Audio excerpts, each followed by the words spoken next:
சத்யாவின் குலுக்குலு AC offer. அனைத்து முன்னணி brand ஏசிகளும் சிறப்பு தள்ளுபடி விலையில் உங்கள் சத்யா.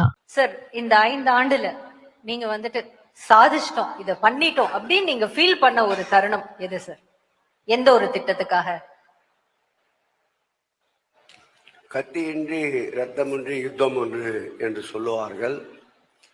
ஆரவாரம் ஆர்ப்பாட்டம் ஏதும் இல்லாமல் ஒரு ஆண்டிற்கு 3,50,00,000 பக்தர்களுக்கு இறைப்பசியோடு வயிற்று பசியை போக்குகின்ற எங்கள் முதல்வரின் திட்டம் அவரை தமிழகத்தின் அன்னதான பிரபு என்று வாழ்த்துகின்ற ஒரு உன்னதமான திட்டத்தை குறிப்பிடலாம். Thank you sir, thank you so much. நம்மளுடைய பினான்ஸ் மினிஸ்டர் சார், இப்ப நீங்க வந்துட்டு உங்களுடைய துறையில இது எப்படி சாத்தியம், இது எப்படி நம்ம பண்ண போறோம், இது ஒரு பேராசைன்னு எல்லாம் நினைச்சிட மாட்டோம் அப்படின்னு நீங்க நினைச்சு, ஆனா அதை சாதிச்சு காட்டின ஒரு திட்டம் இல்லைன்னா ஒரு பாலிசி ஒரு தரம் ஏதாவது உங்க மனசுல இருக்கா? ஃபினான்ஸ் ஆங்கிள் பாத்தீங்கன்னா எல்லா திட்டத்துக்கும் நம்ம நிதி ஒதுக்கீடுகள் கொடுக்கலாம், வரலாம். பட் ஒரு விஷயம் ரொம்ப நாளாவே எங்கள்கிட்ட ஒரு மைண்ட் பாக்லிங்கா இருந்த ஒரு விஷயம் இருந்துட்டே இருந்தது. அது எல்லாரும் எதிர்பார்த்து கொண்டிருந்த ஒரு விஷயம் கூட. அது அரசு ஊழியர்களுக்கான ஒரு ஓய்வூதிய திட்டம். அந்த திட்டத்தினுடைய அந்த ஃபினான்ஷியல் டைமென்ஷன்ஸ் ரொம்ப பெரிய விஷயமா இருக்கும். எல்லாரும் இதை எப்படி செய்ய முடியும் என்று எதிர்பார்த்து கொண்டிருந்தார்கள். நாங்கள் எதிர்பார்க்கிறத விட எங்களுடைய எதிர்கட்சிகள் எப்படி இந்த இடத்துல இவங்க எப்படி பண்ண முடியும் அப்படின்னு அதை ஒரு இக்கனா வச்சு பார்த்துட்டு இருந்தாங்க. நம்முடைய முதலமைச்சருடைய மிக சாதுரியமான ஒரு நடவடிக்கையினால் அந்த திட்டத்திற்கு ஒரு செயல் வடிவத்தை அவர் கொடுத்தார்.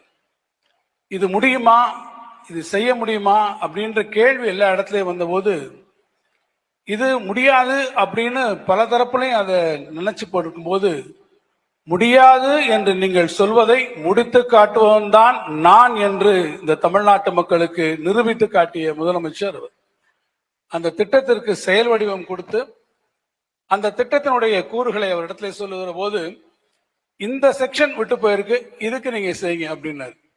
உதாரணமா, நீண்ட காலமாக அரசியல பணியாற்றி விட்டு அந்த ரிட்டையர்மெண்ட் ஸ்டேஜில் போகும்போது ஒரு ப்ரொமோஷன் கிடைக்கும். அந்த இடத்துக்கு வரக்கூடியவங்களுக்கு, அந்த ப்ரொமோஷன் லெவலில் இருக்கவங்களுக்கு அந்த பணத்தை அவங்களுடைய அன்றைக்கு தேதிக்கு அவங்க பெற்றுக்கொண்ட அந்த ஊதியத்தை அவர்களிருந்து ஓய்வூதியத்திற்கு எடுத்துக்கொள்ள வேண்டும் என்று முதலமைச்சர் சொல்லுகிற போதுதான் முதலமைச்சருடைய அந்த கூர்த்த மதி மட்டுமல்ல, முதலமைச்சர் எல்லா தரப்புக்கும் அவர் எப்படி தாயாக இருந்து அவர் செயல்படுகிறார், அந்த ஒரு விஷயத்தையும் கவனித்து செய்கிறார். இவ்வளவு பெரிய ஒரு விஷயத்தை எவ்வளவு எளிதாக அவர் கடந்து சென்றார் என்பதை ஒரு முடியாது என்று எல்லோரும் சொன்ன ஒரு விஷயத்தை பைனான்ஸ் ஆங்கிள் இருந்து பார்க்கின்ற போது முடித்து வைத்த பெருமை அவருக்கு இருக்கு. சார், ஒரு தமிழ் பெருமிதம் அப்படி ஒரு கண்ணோட்டத்துல பார்த்த போது இந்த ஒரு விஷயத்த தமிழர்களுக்காக சிஎம் சொல்லி என் வழியா அது நடந்தது, எனக்கு அதுல ஒரு பெருமை அப்படின்னு நீங்க நினைக்கிற ஏதாவது ஒரு திட்டம் இருக்கா? நீங்களும் ஒரு திட்டம் சொல்லலாம் சார், உங்களுக்கும் அந்த மாதிரி. நீங்க ஏவிலே பார்த்திருக்கலாம், ததும்பும் தமிழ் பெருமிதம் அப்படின்ற ஒரு வார்த்தைக்கு அடையாளமாக ஒரு ஆட்சி இருக்கிறது. இந்த ஆட்சி மாண்புமிகு முதலமைச்சருடைய ஆட்சி. கீழடியிலிருந்து பொருணையிலிருந்து திறந்தவெளி அருங்காட்சியகங்கள், சோழர் அருங்காட்சியகங்கள், அதே போல ராமநாதபுரத்தில் இருக்கக்கூடிய நொய்யல் அருங்காட்சியகம், கொடுங்கடல் அருங்காட்சியகம் என்று தமிழருடைய பெருமையை எல்லா இடத்துக்கும் கொண்டு போன பெருமை நம்முடைய முதலமைச்சருக்கு இருக்கிறது. இன்னும் சொல்ல வேண்டும் என்றால், தமிழ்நாட்டில் ஆர்கியாலஜி டிபார்ட்மெண்ட்ல தொல்லியல் துறையில இவ்வளவு பெரிய சாதனைகளை அவர் படைத்தது மிகப்பெரிய முக்கியமான ஒன்று. தமிழ் மொழிக்கான அந்த வளர்ச்சி மட்டுமல்ல, தமிழ் மொழிக்கான அந்த பெருமையை பெற்றுத் தருவதில் நம்முடைய முதலமைச்சர் அவர்கள் மிகப்பெரிய சாதனையை உருவாக்கி தந்தார்கள்.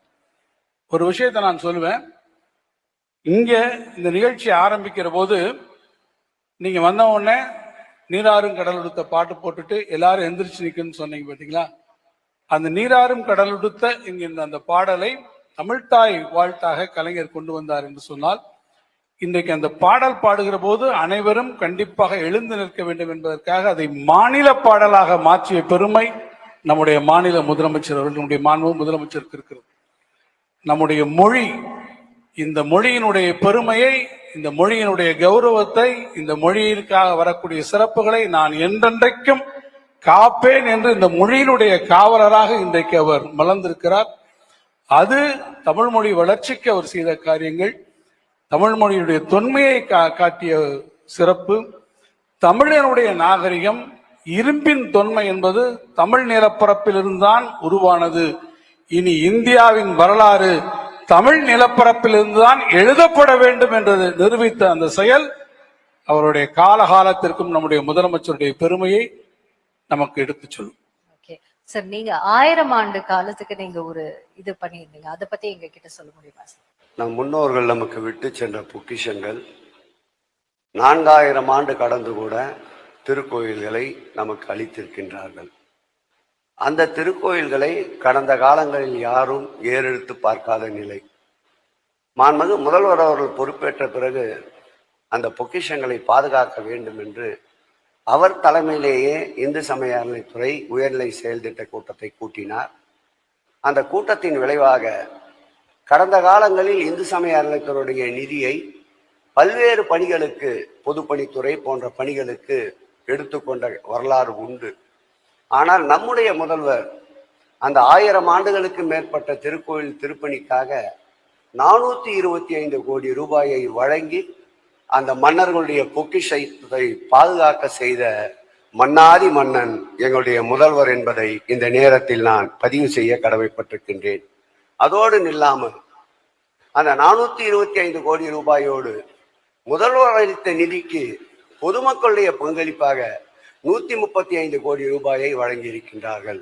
560 கோடி ரூபாயில் 307 திருக்கோயில்கள் எடுத்துக்கொள்ளப்பட்டு 89 திருக்கோயில்கள் 3000 ஆண்டுகளுக்கு முன்பு கட்டப்பட்ட நம்முடைய காஞ்சி ஏகாம்பரநாதர் திருக்கோயில் இந்த பணத்தில் தான் குடமுழுக்கு பெற்றது. இதோடு ஒரு கூடுதல் கருத்து, இந்த ஆட்சி ஏற்பட்ட பிறகு இந்து சமய அறநிலைத்துறை 1949ஆம் ஆண்டு கட்டமைக்கப்பட்ட பிறகு திருக்கோயிலுக்கு வருகின்ற நன்கொடைகள் என்று பார்த்தால் இந்த ஆட்சி காலத்தில் வந்தது போல் எந்த ஆட்சி காலத்திலும் வரவில்லை. 2100 கோடி ரூபாய் நன்கொடையாளர்கள் மாத்திரம் இந்த 5 ஆண்டு காலத்தில் இந்து சமய அறநிலைத்துறைக்கு வழங்கி இருக்கின்றார்கள்.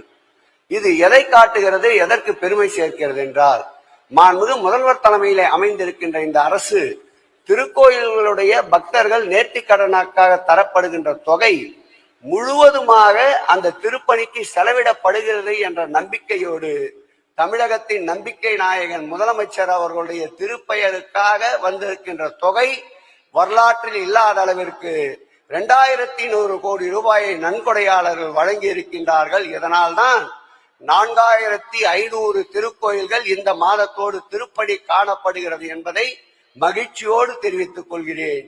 இது முழுக்க முழுக்க ஆன்மீக ஆட்சி, இது முழுக்க முழுக்க இறையன்பர்கள் போற்றுகின்ற ஆட்சி. இந்த ஆட்சியை ஆட்டி பார்க்கவோ அசைத்து பார்க்கவோ இனி எந்த காலத்திலும் முடியாது முடியாது முடியாது என்று இறையன்பர்கள் சாட்சியாக கூறுகிறேன். நன்றி. நன்றி. Thank you minister, thank you so much. Sir, last question உங்களுக்கு. சார், ஒன் லாஸ்ட் கொஸ்டின் உங்களுக்கு. நீங்க வந்துட்டு யூஆர் இன் தட் பொசிஷன், நீங்க வந்து சீனியர் மினிஸ்டர்ஸோடையும் ரொம்ப ஃப்ரெண்ட்லியா இருக்கீங்க, ஜூனியர் மினிஸ்டர்ஸோடையும் ரொம்ப ஃப்ரெண்ட்லியா இருக்கீங்க அப்படின்னு சொல்லியிருக்காங்க. So I would like to ask this question. நீங்க எந்த ஒரு தருணத்துல நம்மளுடைய ஒரு இக்கட்டான சூழ்நிலையில நம்மளுடைய சிஎம் அவர்கள் இவ்வளவு சுலபமா அதை ஹேண்டில் பண்ணாரு, இல்லைன்னா இவ்வளவு இக்கட்டான விஷயத்தை இவ்வளவு நுணுக்கமா ஹேண்டில் பண்ணாரு நீங்க பார்த்து வியந்த ஒரு சமயம்? அதோட இந்த மாதிரி ஒவ்வொரு டிபார்ட்மெண்டா வந்து இல்ல ஒவ்வொரு மினிஸ்ட்ரியா வந்து அவங்களுடைய ரிப்போர்ட்டை இப்படி வெளிப்படையா சொல்றது இதுக்கு முன்னாடி எவ்வளவு வாட்டி நடந்திருக்குன்னு தெரியல. So now that you here, would you like to sum up this whole segment as well, sir? முதலமைச்சருடைய, நான் ஏற்கனவே சொன்னது போல, அவருடைய கூர்த்த மதியை நான் பட்ஜெட் மேக்கிங் என்பது ஒரு மிக முக்கியமான ப்ராசஸ். நிதிநிலை அறிக்கையை தயார் செய்யக்கூடிய நேரம் என்பது மிக முக்கியமான ஒரு காலமாக இருக்கும் எந்த ஒரு ஆட்சியிலும் எந்த ஒரு அரசிலும். முதலமைச்சருடைய பங்களிப்பை அப்போது அருகில் இருந்து பார்க்கக்கூடிய வாய்ப்பை நான் பலமுறை பெற்றிருக்கிறேன். அவருடைய இன்டர்வென்ஷன்ஸ் எந்த இடத்துல வருகிறது என்று பார்க்கிற போது மிகவும் பிரமிப்பாக இருக்கும். எங்க கூட இருக்கக்கூடிய நிதித்துறை செயலாளர் இருந்தாலும் சரி, நாங்களாக இருந்தாலும் சரி, முதலமைச்சரின் செயலாளர் பல முறை நாங்கள் பேசிக்கொள்வோம். இந்த இடத்துல எதிர்பார்க்காத நேரத்தில் ஒரு இன்டர்வென்ஷன் கொடுத்தாரு அப்படின்னு. நான் குறிப்பிட்ட சொல்லணும் என்று விரும்புவது மார்ஜினலைஸ்ட் பீப்புள், விளிம்பு நிலை மக்களுக்காக அவருடைய உள்ளத்துல ஒரு இடம் இருந்து கொண்டே இருக்கும். அதை அவர் எப்பயுமே அவர் மனசுல அது ஒண்ணு சொல்லிட்டே இருப்பார். அது வாய்ப்பு வருகிற போதெல்லாம் அந்த இடத்துல வரும். நான் ஒரு விஷயத்த சொல்வேன்னா, நான் விருதுநகர் மாவட்டம் பட்டாசு தொழில் இந்த இடத்துல வந்திருக்கேன். பட்டாசு விபத்து நடந்ததுக்கு அப்புறம் அங்க இருந்து அவங்க தாய் தந்தையர் இழந்ததுக்கு பிறகு தாய் தந்தையர் இருவரையுமே இழந்து விட்டு நிராதரவாக இருக்கக்கூடிய குழந்தைகள், அந்த குழந்தைகளுக்கும் அவர்கள் 18 வயது வரை அவர்களுக்கான படிப்பை எல்லாவற்றையும் பார்த்து அந்த குழந்தைகளுக்கு உதவி செய்ய வேண்டும் என்று எத்தனையோ பட்டாசு விபத்துகள், எவ்வளவோ சம்பவங்கள் நடந்திருக்கிறது. ஆனால் அந்த கட்டத்தில் கூட அவங்களுக்கும் அதை செய்ய வேண்டும் என்று பார்க்கக்கூடிய ஒரு முதலமைச்சரை நான் இப்போ சந்திக்கின்ற போது உள்ளபடியே நான் நெகிழ்ந்திருக்கிறேன். அப்படி நிறைய சம்பவங்கள் எனக்கு இருக்கிறது. முதலமைச்சர் அவர்களுக்கு நான் நிறைந்த நன்றியை அந்த குழந்தைகள் சார்பில், அந்த மண்ணின் சார்பில் நான் தெரிவிக்க விரும்புகிறேன். இன்னொன்று நான் சொல்வேன், அவர் மார்ஜினலைஸ்ட்ன்றது மனிதர்களுக்காக மாத்திரம் இல்லை, இன்னொரு துறையை நான் கையாளுகிறேன், சுற்றுச்சூழல் துறை. அதில் நிறைய விஷயங்கள் இருக்கிறது. சுற்றுச்சூழல் துறை தான் அடிப்படையாக இன்றைக்கு நாம் பொருளாதார வளர்ச்சி எவ்வளவு பெரியதாக இருந்தாலும் அதற்கு அடிப்படையாக ஒரு நெகிழ்வுத்தன்மையும் ஒரு மீள்தன்மையும் இருக்கக்கூடிய சுற்றுச்சூழல் வேண்டும். நம்முடைய மழைக்காடுகள் காப்பாற்றப்பட வேண்டும் என்று இந்த முதலமைச்சருடைய ஆட்சியில் தான் 8 சரணாலயங்கள் உருவாக்கப்பட்டிருக்கிறது. அதில் குறிப்பிட்டு சொல்லணும்னா, அகத்தியர் மலையில யானைகளுக்கான ஒரு சரணாலயத்தை உருவாக்கிய முதலமைச்சர் திண்டுக்கல் பக்கத்துல ஸ்லெண்டர் லாரிஸ் சொல்லக்கூடிய தேவாங்குக்காக ஒரு சரணாலயத்தை உருவாக்கினார். யானை என்பது ஒரு பேருயிர், தேவாங்கு என்பது ஒரு டைனி கிரீச்சர். இன்னும் சொல்ல வேண்டும் என்றால், ஒரு ஆளை உருவ கேலிக்கு நீங்கள் உள்ளாக்க வேண்டும் என்றால் தேவாங்கை சொல்வார்கள். அந்த தேவாங்கிற்கும் கூட ஒரு இடத்தை தந்து அதற்கும் ஒரு சரணாலயத்தை ஒரு முதலமைச்சர் இந்தியாவிலேயே முதல் முறையாக உருவாக்கினால் அது அவர்தான் என்பதையும் நான் இந்த நேரத்தில் மன நெகிழ்வோடு பதிவு செய்ய விரும்புகிறேன். இன்னொன்று வைன் பண்ண விரும்புகிறேன். நீங்க ஆரம்பத்திலே சொன்னீங்க ஒரு ரிப்போர்ட் கார்டு கொடுக்குறீங்க அப்படின்னு சொன்னாங்க. எல்லா அமைச்சர்களும் இங்கே சொல்லி இருக்கிறோம் என்னென்ன நடந்துகிட்டு இருந்ததுன்னு. முதலமைச்சர் அவர்கள் ஆட்சி பொறுப்பிற்கு வருவதற்கு முன்பு நாங்கள் வருகிற போது எங்களுடைய தொலைநோக்கு திட்டங்கள் என்ன என்று அவர்கள் சொல்லியிருந்தார்கள். 505 திட்டங்களை அவர்கள் அறிவித்திருந்தார்கள். அதில் நிறைவேற்றப்பட்டிருக்கக்கூடிய திட்டங்கள் 206, இப்போது நடைபெற்று கொண்டிருப்பவை 170. ஆக இரண்டும் இணைந்து 376 திட்டங்கள். 505இல் 376 திட்டங்கள் எடுத்துக்கொள்ளப்பட்டு இப்போது செயல்பாட்டில் இருந்திருக்கு, முடிவுற்றிருக்கிறது. ஏறத்தாழ 75% அதை நிறைவேற்றி இருக்கக்கூடிய முதலமைச்சர் இங்கே அமர்ந்திருக்கிறார். அரசினுடைய பரிசீலனையிலே 32 திட்டங்கள் இருக்கிறது. ஒன்றிய அரசினுடைய நிலுவையில் நாம் அனுப்பி அவருடைய ஒப்புதலுக்காக 33 திட்டங்கள். இனி செயல்படுத்த எடுத்துக்கொள்ளப்பட வேண்டிய திட்டங்கள் நான் கவர்ட் 44 திட்டங்கள். நாங்கள் இது சாத்தியமில்லை என்று டிராப்ட் என்று சொல்லி இருக்கக்கூடிய திட்டங்கள், நாட் ஃபீசிபிள் என்று எடுத்திருக்கக்கூடிய திட்டங்கள் 20. ஆக மொத்தம் 505 திட்டங்கள்.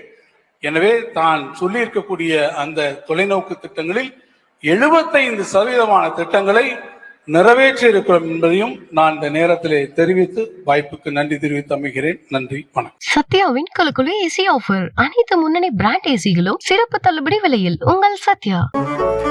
மின்னம்பலம்.com, தமிழின் முதல் மொபைல் பத்திரிகை.